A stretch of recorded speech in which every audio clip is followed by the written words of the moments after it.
Utilidade providencial da fortuna.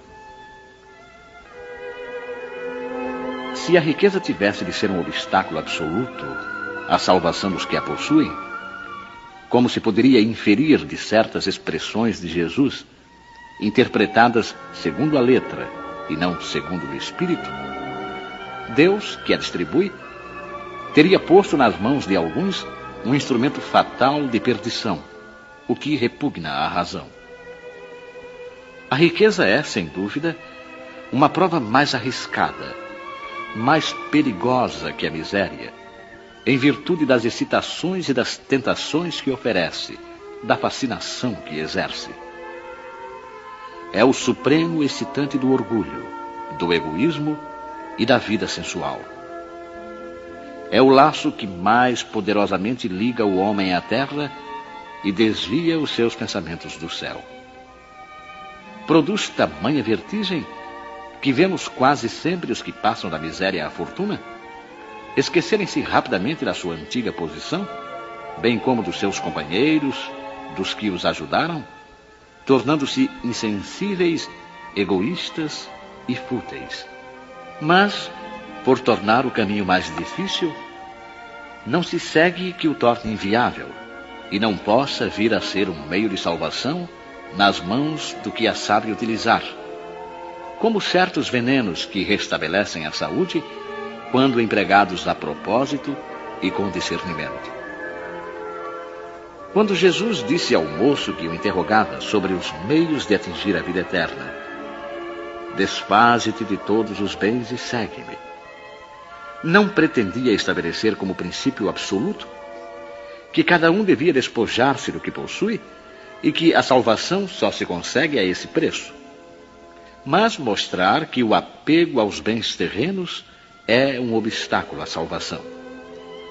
Aquele moço, com efeito, julgava-se quite com a lei, porque havia observado certos mandamentos, e, no entanto, recuava à ideia de abandonar os seus bens.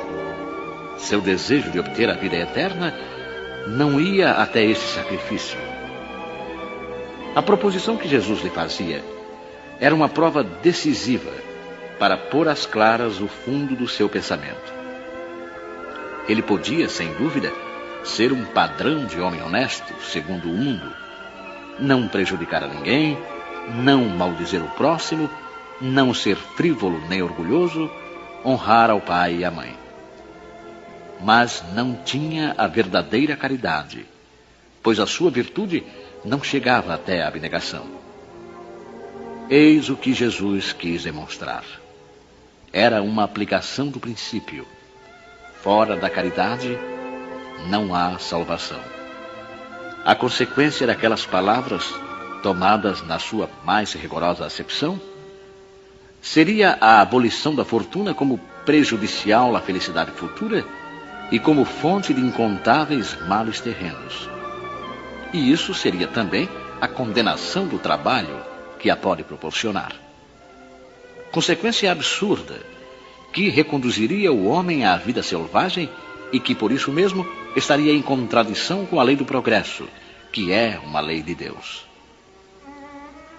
Se a riqueza é a fonte de muitos males, se excita tantas más paixões, se provoca mesmo tantos crimes, não é a ela que devemos ater-nos, mas ao homem que dela abusa, como abusa de todos os dons de Deus. Pelo abuso, ele torna pernicioso o que poderia ser-lhe mais útil, o que é uma consequência do estado de inferioridade do mundo terreno. Se a riqueza só tivesse de produzir o mal, Deus não a teria posto na terra. Cabe ao homem transformá-la em fonte do bem. Se ela não é uma causa imediata do moral, é, sem contestação, um poderoso elemento do progresso intelectual. O homem, com efeito, tem por missão trabalhar pela melhoria material do globo. Deve desbravá-lo, saneá-lo, dispô-lo para um dia receber toda a população que a sua extensão comporta. Para alimentar essa população, que cresce sem cessar, deve aumentar a produção. Se a produção de uma região for insuficiente, precisa ir buscá-la noutra. Por isso mesmo, as relações de povo a povo tornam-se uma necessidade. E para facilitá-las, é forçoso destruir os obstáculos materiais que os separam, tornar mais rápidas as comunicações. Para os trabalhos das gerações que se realizam através dos séculos, o homem teve de extrair materiais das próprias entranhas da terra. Procurou na ciência os meios de executá-los mais rápida e seguramente. Mas, para fazê-lo, necessitava de recursos. A própria necessidade o levou a produzir a riqueza como o havia feito descobrir a ciência.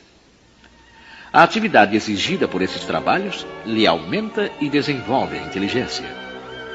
Essa inteligência, que ele a princípio concentra na satisfação de suas necessidades materiais, o ajudará mais tarde a compreender as grandes verdades morais. A riqueza, portanto, sendo o primeiro meio de execução. Sem ela, não haveria grandes trabalhos, nem atividade, nem estímulo, nem pesquisa. Com razão, pois, é considerada elemento do progresso.